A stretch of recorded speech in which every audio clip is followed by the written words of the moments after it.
something like the smell of a late summer New York club crowd. You get the old blood pounding, isn't it?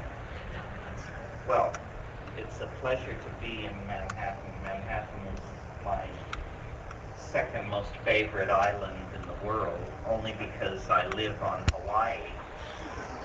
And I feel more affinity to this island than to the other Hawaiian islands, which have various cultural extremes I'm not really capable of relating to.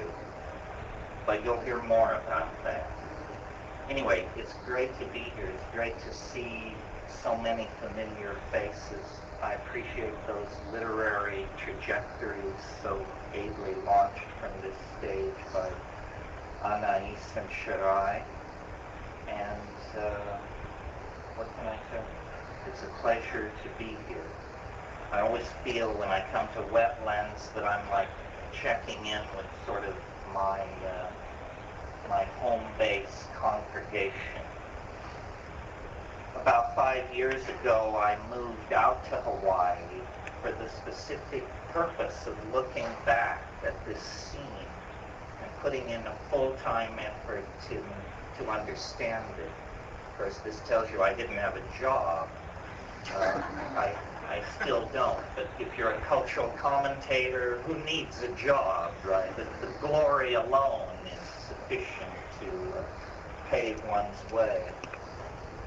And I, probably like you, here at the end of the 20th century, having lived long enough to go at least once or twice around the block, I'm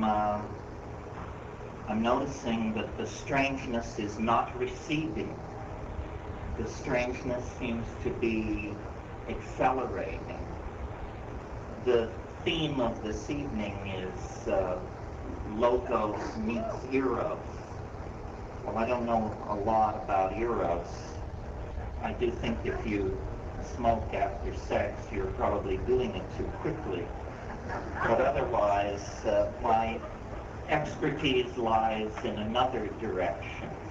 I started out in psychedelic drugs, and people said it was a flight from reality. It still is a flight from reality, but I think reality is now a bit more scary than the drugs we used to fly from it so long ago. Is that the victory of a cultural meme, or is that just, I don't know, the yawning grave sort of opening ahead of us? I don't know.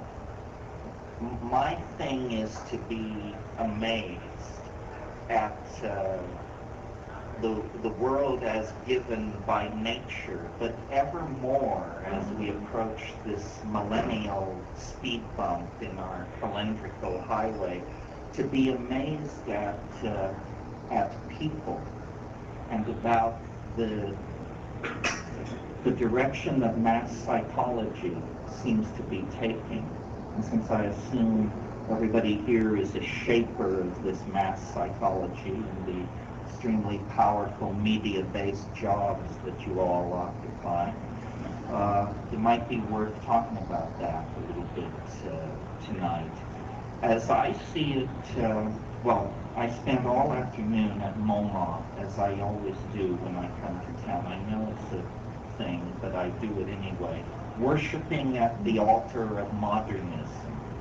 So relieved now that it's almost over. You know, because it's going to be bracketed in this century, the 20th century. It's almost over. There's very little left to run, a few I's to be dotted, a few codas to be played, but essentially it's a done deal.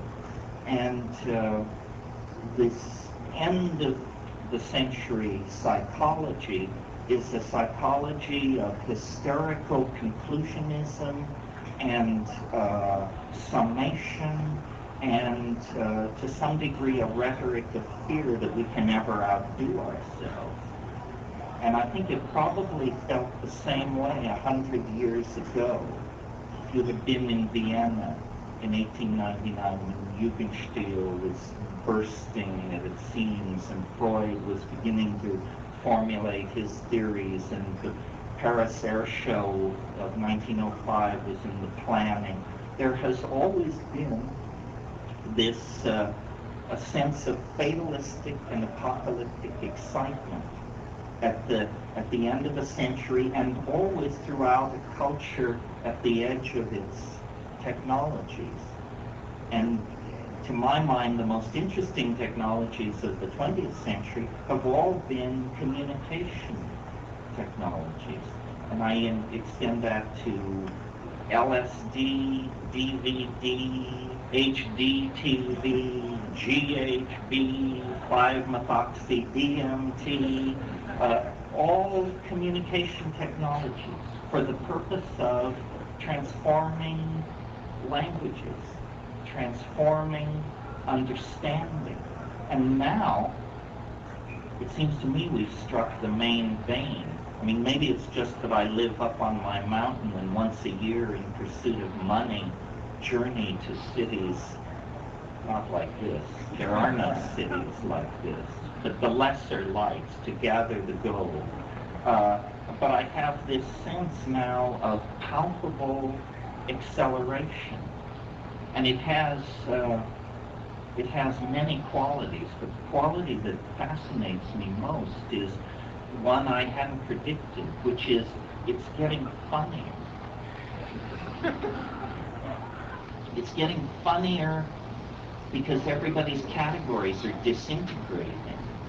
And the cult of political correctness dictates that we never point out that other people don't make sense.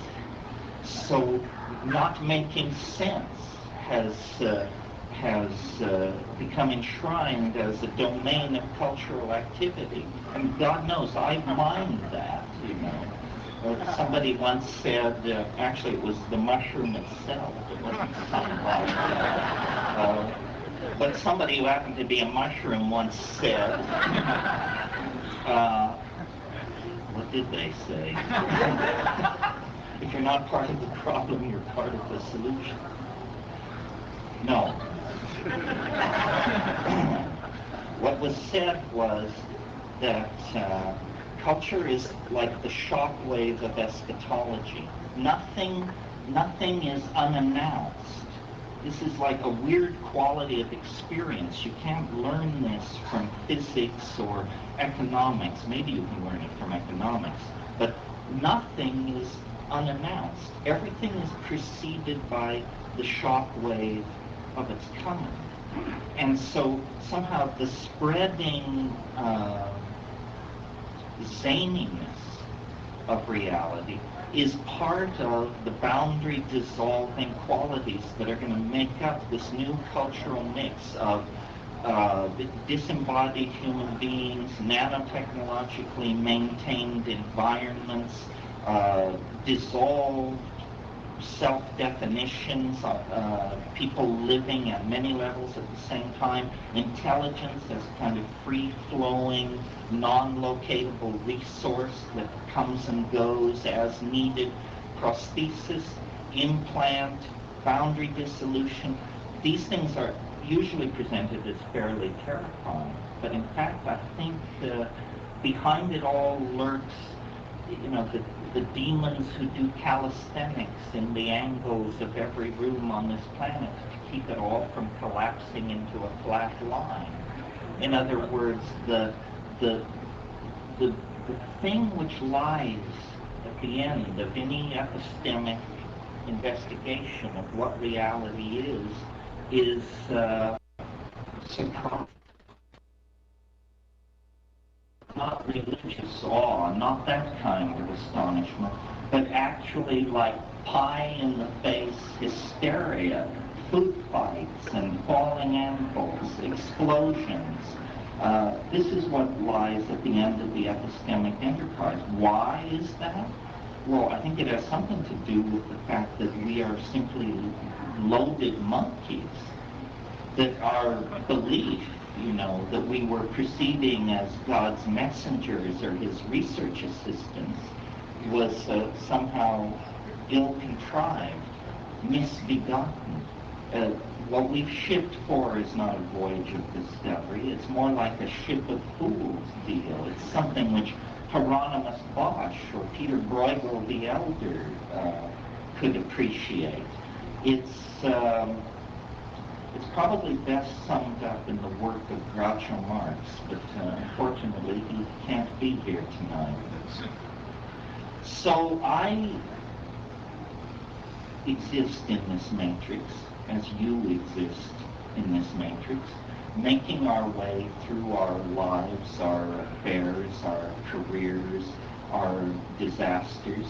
And the thing that has struck me about it for some time, and don't bother telling me it's a symptom of serious mental meltdown. I know that. I've lived with it. But the thing that struck me for some time is the artificiality of everything.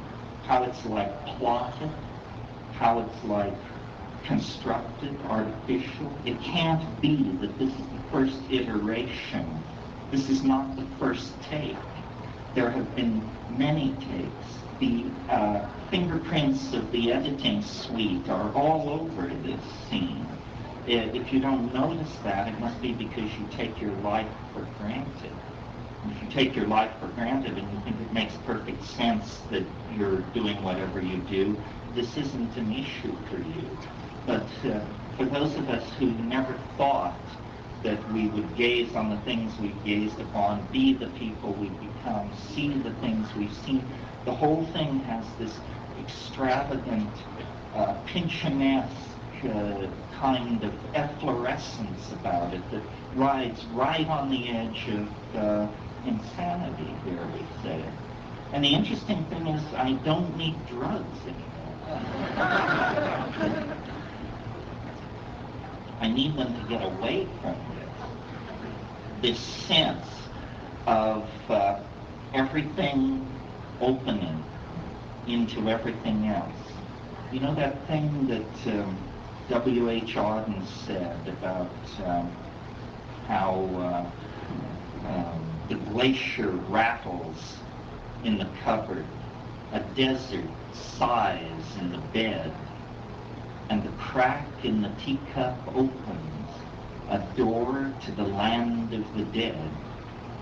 Well, I first heard that maybe 30 or 40 years ago. He used to wander around this neighborhood, as you probably know. And then I thought it was about acid, because that's what I thought everything was about at that time. But now that I've replayed it to myself, I see that it's like an alchemical insight. It's the insight that everything gives way to everything else. Everything is connected. We know this cliche imported from Malibu and Santa Fe, but it's connected in a way that isn't really, I think, sensed there. Everything is connected in that it's emotionally accessible. This is what the Eros part of this thing means to me, if I'm to make any stab at it at all. When I was very young, I must have had a very non-traumatic upbringing, because I discovered early in life a stunning truth that's made my life very complicated in its wake, but that I still think is true. And it's that people are very easy to love. In fact, you can love anybody if you are not constrained by expectation, class, the momentum of history, race, gender, the whole thing. But for a child to make this discovery and recall it, stick with it, be able to mnemonically pull it up at such situations like this, I think is extraordinary. And I stand outside it. I don't draw any conclusion from it. It hasn't made me a nicer person. Don't try to buy me a drink based on it. You know, somebody said it loves mankind, loathes individual human beings. I don't loathe individual human beings, but I do enjoy things the further I stand back from them. This is the Hawaiian perspective, the motivation for being the hermit with the nightclub career. But I have not lost the thread. This is the thread.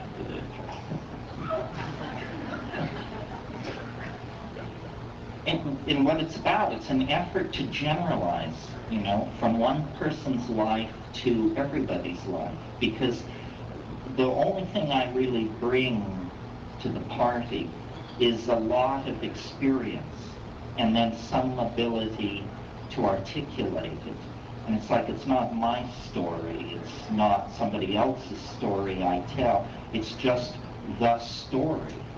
And this story is like the literary net of synchronistic connectivity that makes life something other than the laws of physics, particles flinging themselves through nothingness, waves dying out in empty space. This isn't our experience of being. Our experience of being is meaning. That's my experience, and the meaning is not always pleasant or life-affirming or even exactly rationally apprehendable. Sometimes meaning is a palpable thing, like liquid being poured through cracking ice. Language moves ahead of its intent. It encloses its object and gives you almost a reverse casting of the thing intended. There are many ways for words to fit themselves over the contours of intentionality. So personality becomes an issue, because in the future, personality, if it exists at all, is going to be a very fluid, dynamic thing. One of our hang-ups is the idea that we come with one body, one mind, or one body and a mind split into two parts. All these are social fables, illusions. The fabric of reality is defined by whatever large numbers of people believe about it. And now, in the absence of an overarching metaphor that can claim everybody's allegiance, reality is actually fracturing. I called it the balkanization of epistemology. I poke fun at the abductees and make jokes about pro bono proctologists from nearby star systems. But for all of that, what this fracturing means is permission to manifest opinion as art. That's really all there is. There is no truth that is different from opinion. There is nothing is secure. I mean, even mathematics, if you understand Kurt Gödel and people like this, even mathematics is an uncertain enterprise. Even common arithmetic is an uncertain enterprise. So, what are we left with? Well, I argued a couple of weeks ago with Sheldrake and Abraham about this. I said we have to look at our messengers. We have to look at the people who bring the news of the pro bono proctologists from nearby star systems, who bring the news of military establishments trading human body parts for fiber optic technology. We have to examine the messengers. Well, they quickly stomped on that and said, no, that won't work, because if you go back into the history of ideas, lots of screwballs have attained great success with their ideas. You don't want to look too hard at Newton or Wagner or Thomas Aquinas or anybody else. So the squirrel test or the fluff test is insufficient. Well, so then what are you left with? Well, basically a sense of humor and a battered sense of aesthetic, I think. Now, I don't know how loose-headed the heads in this town are. I rather suspect they're screwed more tightly than the situation further west. screwed more loosely than the situation further east. But I'm telling you, as the world reforms itself in these islands of defined opinion, the only thing which is going to make sense is sense which is conferred. So it becomes like about beauty, I think. Beauty. Beauty is an easier to realize value than political correctness, bodhisattvic compassion. I mean, what are these things? Who knows? The rancorous debates start as soon as they're mentioned. Beauty is self-defined, perceived and understood without ambiguity. And beauty is the stuff that lies under the skin of our individual existences. You know, James Joyce said in Finnegan's Wake, he said, we sprout on the seamy side here in Moy Cane, meaning in the red light district of Dublin. But up in the Yen Prospector, you sprout all your worth and you woof your wings. Well, you don't have to go up in the Yen Prospector, because right here, right now, is a good enough place to do this. Are relevant to the enterprise of the future. Oh yeah, I know that if you don't learn from history, you're bound to repeat its errors. But the most important thing to learn from history is not to do it at all. You know, that it's a very bad idea, history. Look where it got us. The only way we can essentially redeem what history has done to us is carry the understanding that it wrought back into the enterprise of human, of creating sane systems of education, of resource extraction, of healthcare and community value. If we don't carry the experience of history back into those domains, history will continue. I remember once when I was a fighting radical in the streets of Berkeley, and someone had let a banner down over the front of a building. It was a quote from Jean-Paul Sartre. It said, "Socialism will not be transcended until we transcend the conditions which created it." True. History, even more true.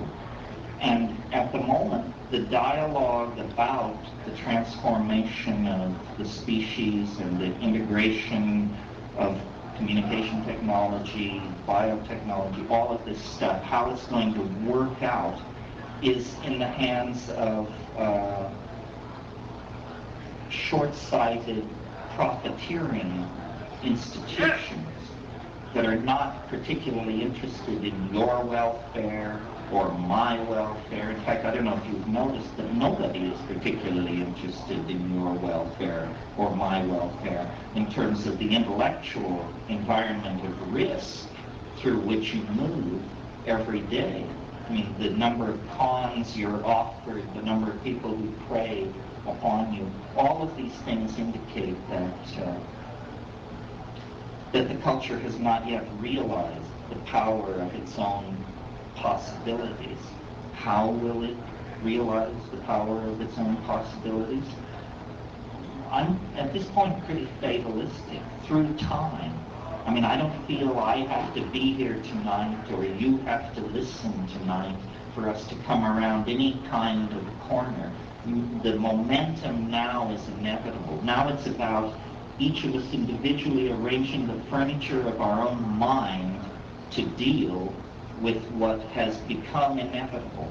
It wasn't inevitable, but the 20th century made it inevitable through the Holocaust, modernism, psychedelic drugs, syncopated music, the dislocation of time and space through media.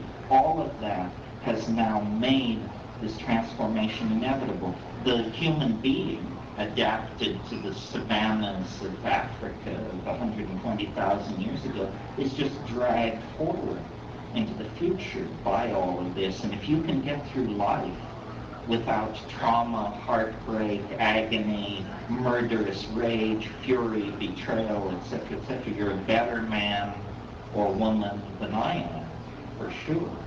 I don't think anybody can get through the narrow neck of, first of all, incarnation in a body, but more trying, incarnation inside a historical society that is cannibalistic, low-intentioned, and with values that are completely formed and modeled on the marketplace. So I think about all of this all the time, and I feel great change. I try to monitor it, especially in the realm of society and technology. Everything is redefined every 30 days, every 60 days, redefined toward some kind of singularity, some kind of extraordinary moment in the fractal pattern of historical unfoldment. You know, fractals are always repetitious, always low levels build to higher levels, but nevertheless, somehow intrinsically to the pattern, there comes a moment where there's an apotheosis, a breakthrough to a new level of understanding. And then whatever the old world was, it simply dissipates. It goes away. Not that there isn't political struggle, but that once the, call it karmic underpinnings of a historical position, especially an oppressive historical position, once those underpinnings are articulated, revealed, shown in the light of day, then the game cannot continue. And I feel like we are, interestingly, in this calendrical moment, we can experience the calendar's transformation, or we can use it as others are using it to put forward the idea that certain things are now obsolete, no longer to be practiced outside the confines of the 20th century, not part of the third millennium. And I'm thinking of fascism, sexism, racism, all the division-based consequences of old-style politics. And people say, well, where then do psychedelic drugs fit into all of this, or do they fit into it? Of course they fit into it, because the felt presence of experience, the reclaiming of the body, that's the critical political battleground. Your mind is now your own in some sense. It was a mistake. It wasn't supposed to happen that way. But the acceleration of psychedelic use in the 20th century, the explosive spread of the internet, in some sense, it's as though we have broken from the slaves' quarters and are already milling in the streets. But we don't yet have the power or the understanding to know where the centers of power are and how it is that they disempower and manipulate us. And that's because we haven't focused on the body. The body, and this, I suppose, then is the thing which gives the Eros thing cogency. The body is the battleground for these various definitions of humanness, and Eros, representing the erotic celebration of diversity, is a terrifying specter to hold up in front of the ordered, constipated hierarchists who actually have the illusion that they own the enterprise. And nevertheless, this is what they're looking toward. This is what was made inevitable by their own rapaciousness in the past. that they painted us so quickly into a corner of resource extraction and disgust with media manipulation that a breakout was was inevitable, had to come. You know, one of the things that has impressed me as I go through all of this is, well, my doctor brought it home to me because he was saying to me as I buttoned up recently after an examination, he said, you know, in the 19th century, most people your age were dead. This is true. I'm 52 years, soon to be 52. Very few people statistically reach that level. And I think part of what's happening, and it's odd to address an audience so young on this matter, but here's something your parents may not be telling you. Culture is, as a con, is only good for about 35 years on average. I mean, some people are impressed with culture till they go to the grave at 90. Some people are thoroughly apprised of the fact that it's horse shit by the time they're 19. But the average person's experience with culture lasts about 35 or 40 years. In the past, that was enough. Most people then were ready to die without ever blowing their whistle on the game. What is happening here is we are living past the age, by the millions, living past the age where cultural values make any sense at all. They simply are, after, you know, the 10,000th piece of apple pie, the 16th Mercedes, the 500th whatever, it's just seen to be intolerable, unbearable. You know, the agony that resides in matter that the surrealists were so prescient in insisting upon. So culture generally is an infantilizing process. And some French people have mentioned this, but they didn't really put it in a historical context, that this neotenizing trick, now so useful to advertising, to create youth-crazed values in everybody, it hastens the end of this culture game. It hastens the awakening of many people to the fact that the felt presence of immediate experience is not negotiable. It has no price. And yet this is what's taken from you when you go to the job, when you dress for the image, when you kiss up to the power establishment, when your time is turned into money. The felt presence of immediate experience is analogous to being enslaved. I mean, let's be frank about it. It is enslavement.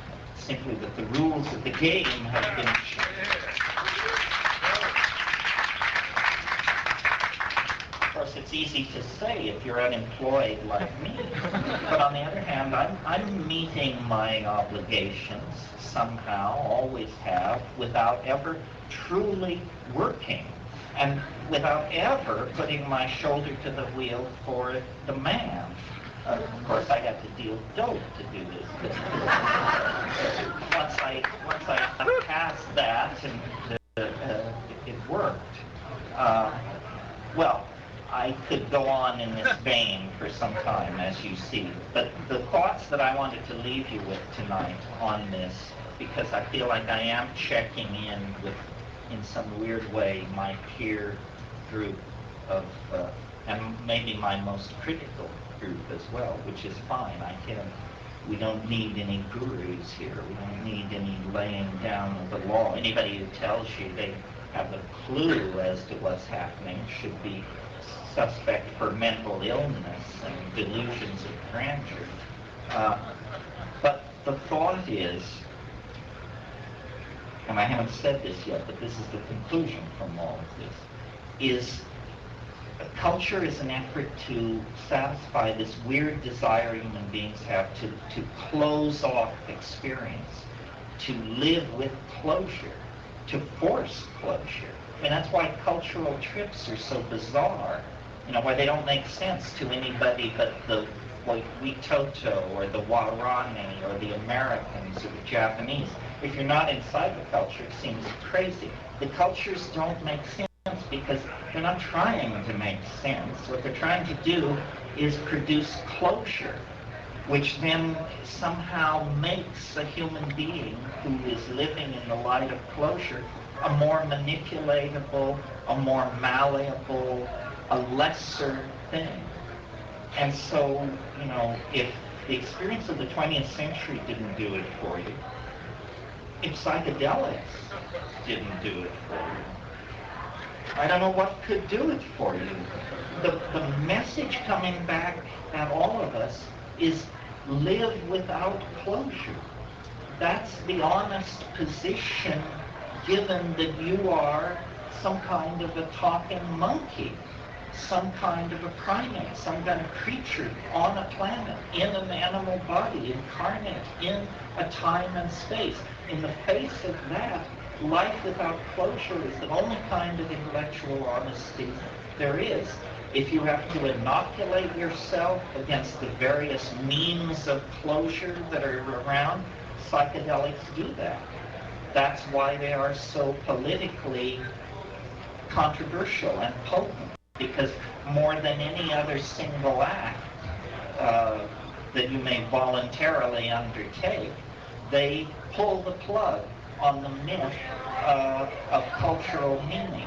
They show that these things are provisional, and that beneath the level of culture, there is lurking this erotic,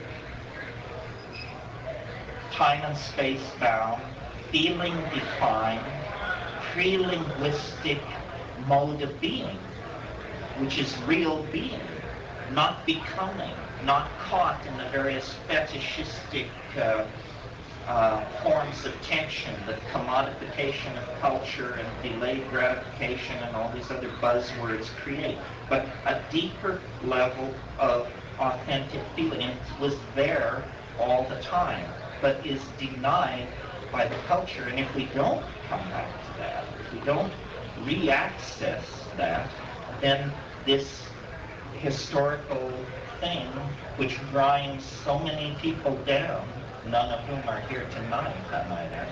They are lost in the barrios of third world cities and in the disruptive environments created by this system. But history will continue. I'm fond of quoting Stephen Dedalus, where he says, Joyce's character, where he says, history is the nightmare from which I am trying to awaken. But it's really, nightmare is not a strong enough metaphor. It's a narcoleptic paralysis.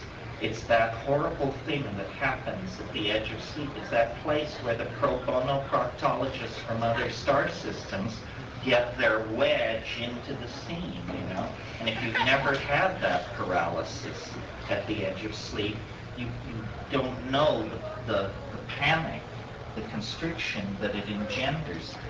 We're really, at a very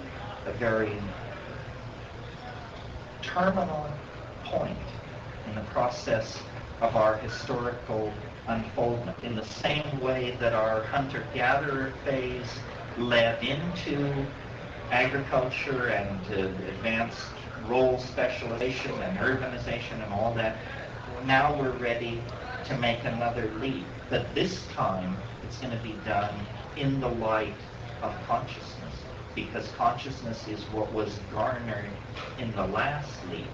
And how this is done depends essentially on the collective state of mind, how malleable it is, how phobic of closure it is, how open to the logos, to the downloading of universal intent into human understanding, which is what I would call the logos.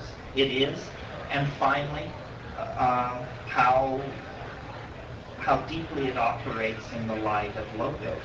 How much love is there in this culture? How much love has been carried intact from the plains of Africa through the Minoan civilization and the medieval period and the spread of people around the planet, how much of what we call true humanness made the journey with us to this new time. We're going to find out. We're going to find out by pooling the love that is in each of us in a form in which it is coextensively shared by all of us. I mean, there may be many ways to talk about what this will feel like, what it will look like, but what it will be, if it works, is love. If it isn't love, then it's less than a perfect sublimation of the alchemical purpose, and less than perfect is now off the menu. So the only way up is out, up and out. That's all I have to say.